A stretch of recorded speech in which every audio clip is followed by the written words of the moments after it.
So one thing we're going to want to do is, and a common problem you can run into is where you're placing your garbage mats and holdouts. You can see it doesn't line up with the key. So the key is not perfectly lining up, and we want to blend these two alphas and try to get them as close as we can to get like a seamless type of alpha. So an easy way to do this, well, I wouldn't say an easy way, but one way to do it is to sort of blur the garbage mat. So that will help us a little bit. So I have that garbage mat crossing. So if we just go back up and see what's happening, we have an alpha that looks like this.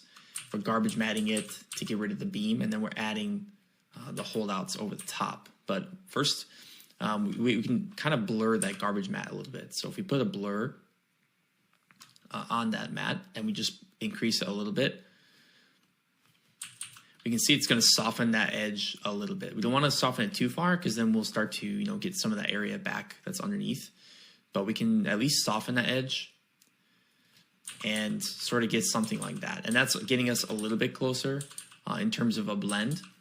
But then what we can do is adjust our holdout. So like on this particular frame, you can see it's not lining up perfectly well. So we can just, on this frame, maybe just adjust the edge of it and see if we can sort of line it up a little bit better. So if I go here, let me just grab all the points. And then I'll just pull this over a little bit so we can get a little bit closer, the edge. And same with this side, we could just very slightly push it. Something like this. And now something we can do to help us would be to put a roto paint at the end of our alpha. And on the frames that we're having that problem, we could take the blur tool in the roto paint. So if I look at the roto paint, I'm gonna set the opacity to 0.1 so I can kind of paint it in where it's necessary, and just hold shift, press Q so I see my overlay, and then hold shift to increase the size. And I'm just gonna start to blur those edges together. And now we can see it's starting to help us get a little bit more of a seamless alpha. We could add the little kind of scratchy details that the alpha has into our mat if we're really picky about it, but it's probably not going to be noticeable in the final comp to even do that. So, but if you want to be really, really detailed, you could probably try to mimic that type of texture-y look that's in there. So you see I'm just kind of blurring together that edge, and we can kind of go along and approach it like this, and sort of hide the seams of where we're stitching together roto and keys. And so let me just keep adjusting that a little bit more, get something a little bit closer.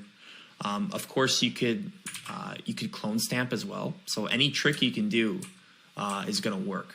But I'm going to leave it as a blur for now, just to go through and do the blur frames. So I'm going to step through and go frame by frame and just sort of see if there's any frames that feel like they could just be blended a little bit better. And we still see that there's holes and stuff like that in our alpha, so we're going to fill that in with a core mat later. But first, I'm just trying to get our roto and our key in there together. And even this alpha is a little bit sharp, so maybe we could even just slightly blur it. It wouldn't help to, or wouldn't hurt to blur the edge a little bit.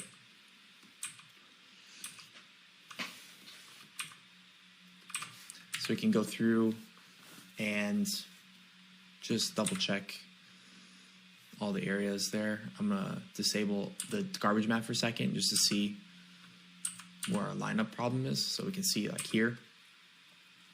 So we could just add a little bit more.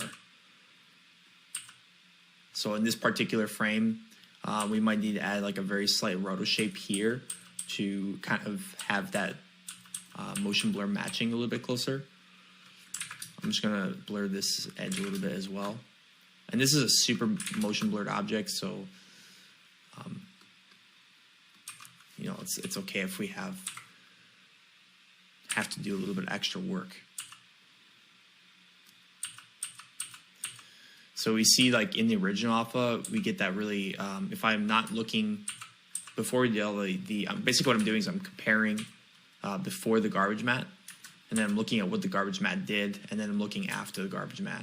And I can see that our alpha is a little bit different based on our roto than how it would look if we were keying it. So the key kind of has a little bit more solid, and there's more semi-transparent something there. So that's something we'll kind of want to restore.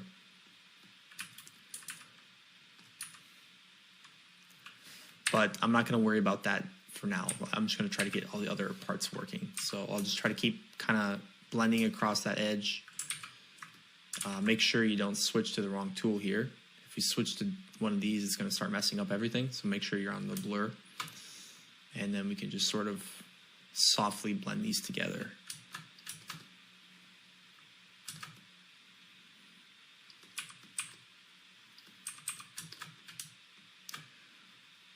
So I'll probably go through with a clone stamp after this, just in case there's areas that are still a little bit weird. Let me just compare again and go back to our alpha.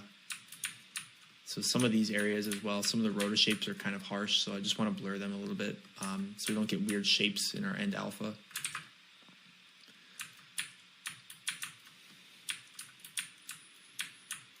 So I'm just comparing before and after the garbage mat. So just see what the actual key would look like. It kind of just gives me a hint of what areas to look at.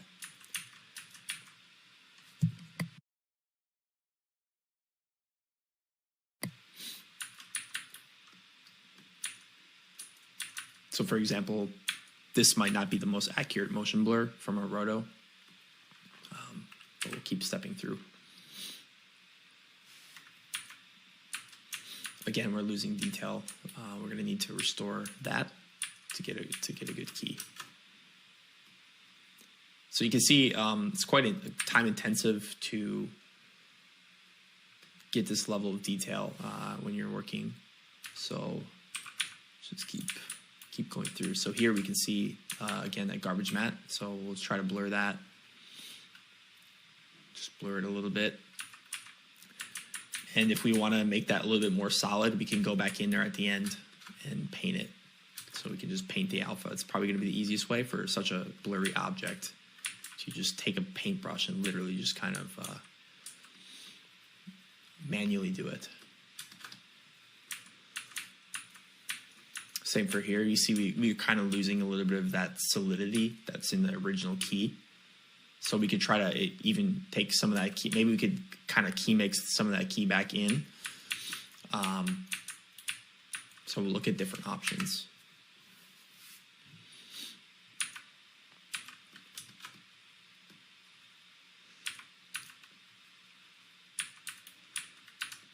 So these are the little edges you want to look out for right here. It's sort of stuff like this.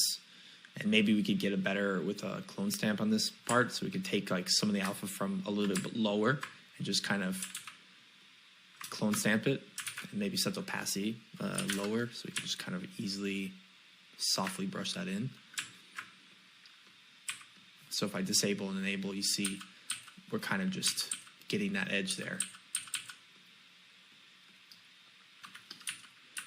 And again, I have my viewer set to the end of our alpha and just before the garbage mat. So I'm just hitting 1 and 2 on my keyboard to compare. So that's what I'm doing. So again, here's an area where we could maintain a little bit better detail and motion blur. So I'll go back and key mix some of those areas once we're done with this roto paint process.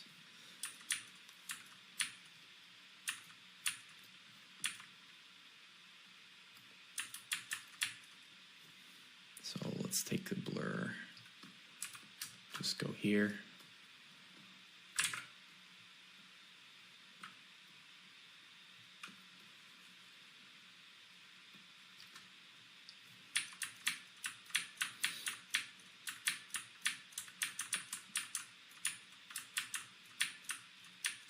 All right. So for the rest of this video, I'm just gonna keep doing this. I'll just time lapse the end here, so I think you guys already can see what I'm doing. As to not make these videos too long. Probably I'll be doing more of that as well, because if I'm not teaching a new technique, you guys are just kind of watching me repeat myself. So rather than making videos really long of me just doing this whole thing, I'll probably just time lapse And if I do something new, I'll explain it. But other than that, it's pretty much just repeating what we've already done. So yeah, I'll do a time lapse from this point.